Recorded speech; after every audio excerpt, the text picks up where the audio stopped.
तो corona virus से आप भी आतंकित होंगे, हम भी हैं, सब हैं, होना भी चाहिए, क्योंकि इसका कोई वैक्सीन तो सामने आया नहीं है। कोई दवा जिस बीमारी का न हो उस बीमारी से डरना लाजमी है और ज़रूरी भी है। दुनिया भर में कोरोना वायरस से अब तक 2,32,000 लोग मारे जा चुके हैं। संक्रमण के मामले बढ़कर 32,56,000 तक पहुंच चुके हैं।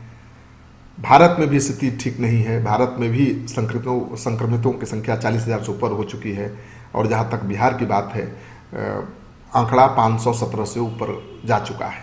तो इस संक्रमण से बचना ही एकमात्र सहारा है, एकमात्र रास्ता है। तो इस वीडियो में हम आपको बताएंगे कि कैसे आप पहचान करें कि आप कोरोना से संक्रमित हैं।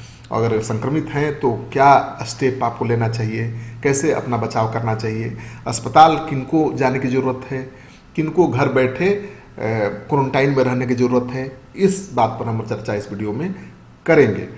तो क्या क्या कर सकते हैं कोरोना से बचाव के लिए आप। कोरोना के संक्रमण के लक्षण को पहचानना बहुत ज़रूरी है।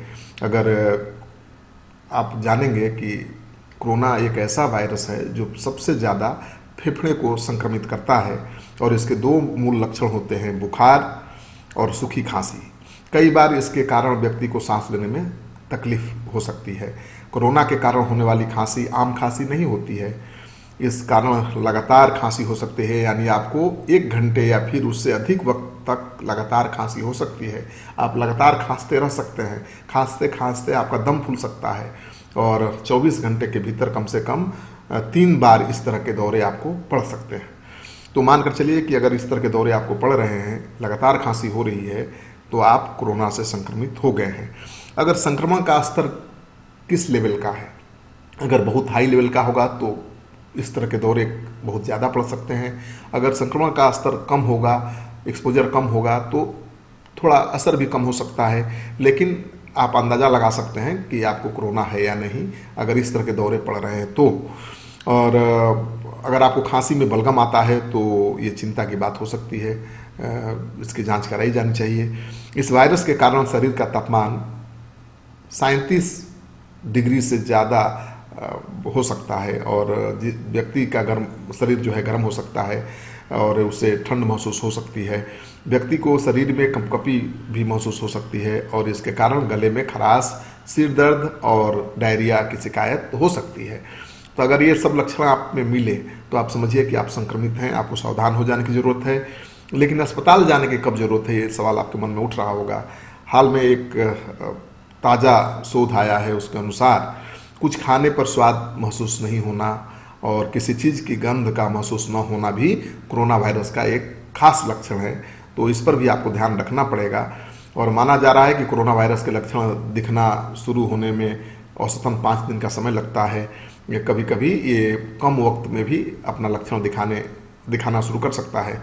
और WHO के अनुसार वायरस के शरीर में पहुंचने और लक्षण दिखने के बीच 14 दिनों तक का समय लग सकता है। जिन लोगों में कोरोना वायरस संक्रमण है उनमें से अधिकतर लोग आराम करने और पैरासीटामोल जैसी दर्दनाशक दवाओं के इस्तेमाल से ठीक हो सकते हैं। अस्पताल में भर्ती होने की ज़रूरत तब होती है जब व्यक्ति को सांस लेने में तकलीफ आनी शुरू हो जाती है। मरीज के फेफड़ों की जांच कर डॉक्टर इस बात का पता लगाते हैं कि संक्रमण का स्तर कितना बढ़ा है और क्या मरीज को ऑक्सीजन या वेंटिलेटर की ज़रूरत है। इसमें मरीज को अस्पताल के आपात विभाग यानी एक्सीडेंटल इमरजेंसी में भर्ती होने की ज़रूरत नहीं होती है। तो अगर कोरोना का संक्रमण का खतरा आपको हो गया है, आप संक्रमित हो गए हैं, लक्षण दिखने लगे हैं, तो पहला इलाज तो यह है कि आप घर में ही क्वारंटाइन हो जाइए।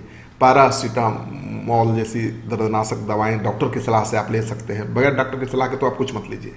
अगर आपको लगता है कि लक्षण है तो डॉक्टर से संपर्क करिए, स्वास्थ्य विभाग से संपर्क करिए और हेल्पलाइन नंबर जारी किए गए हैं उस पर संपर्क करिए और घर में रहकर भी इलाज आप शुरू कर सकते हैं। भारत में स्वास्थ्य एवं परिवार कल्याण विभाग की वेबसाइट पर कोरोना संक्रमण से जुड़ी हर जानकारी दे दी गई है, उससे भी आप जानकारी ले सकते हैं। और अगर मरीज को सांस लेने में परेशानी हो रही हो तो भारत सरकार के हेल्पलाइन नंबर +91 11 ये कोड है 23978046 या फिर 24 घंटे चलने वाले टोल फ्री नंबर 1075 पर संपर्क कर सकते हैं। आपको डॉक्टर की सलाह मिल जाएगी, आपको पता चल जाएगा कि आपको क्या करने की ज़रूरत है। देश के विभिन्न राज्यों ने भी नागरिकों के लिए हेल्पलाइन नंबर शुरू किए हैं, तो आप जिस राज्य में रहते हैं वहाँ के हेल्थ विभाग का जो हेल्प लाइन नंबर है उसका पता कर सकते हैं गूगल पर जाके, और उसकी मदद आप ले सकते हैं। तो कोरोना से संक्रमित है तो डरने की ज़रूरत नहीं है। ऐसा नहीं है कि आपको कोरोना हो गया तो आपकी जान चली जाएगी। हाँ, जिन लोगों को पहले से गंभीर बीमारियां हैं, हृदय रोग की बीमारी है, किडनी की बीमारी है, सांस की बीमारी है, तो उनकी तकलीफ ज़्यादा बढ़ सकती है, उनकी जान खतरे में पड़ सकती है। लेकिन अगर सामान्य व्यक्ति को संक्रमण होता है, अगर स्वस्थ व्यक्ति को संक्रमण होता है तो एहतियात के तौर पर क्वारंटाइन में रखकर उसको मामूली इलाज से, उपचार से ठीक किया जा सकता है।